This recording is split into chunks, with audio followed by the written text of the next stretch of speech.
Nel, ano yung mga programa ang inaasahan ng Pangulo na makatutulong para sa paghahanap ng trabaho at maging sa pagninegosyo ng mga Pilipino? Yes, Aga, ayon kay Pangulong Ferdinand Marcos Jr., tinututukan ng administrasyon ng skills training sa mga manggagawa at patuloy na job fair para maiugnay ang mga naghahanap ng trabaho sa mga employer.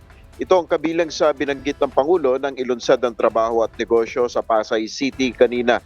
Tiniyak ng Pangulo ang pagpapatupad ng mga programang tutulong sa paghahanap ng oportunidad at maging sa pagpapalago ng negosyo.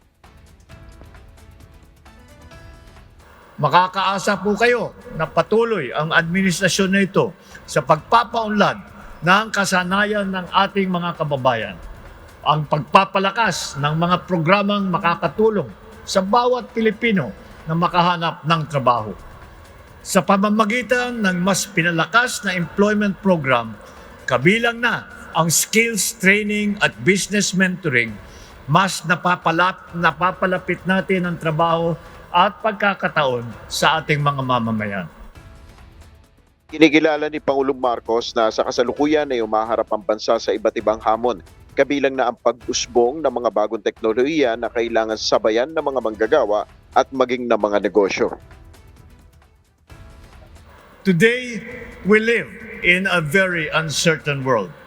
What many of us have studied and developed a decade or even just a couple of years ago are sometimes we find no longer relevant.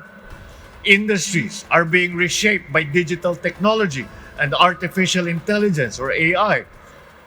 Traditional jobs are transforming. The skills that were once optional, now they are essential. Panawagan ni PBBM samantalahin ang mga pagkakataon para lumawak ang kaalaman at karanasan sa larangan ng pagdinegosyo sa pamamagitan ng iba't ibang programa ng gobyerno sa tulong na rin ng pribadong sektor. Yan muna ang ating update. Balik sa iyo, Aga. Maraming salamat, Nel Mariboho.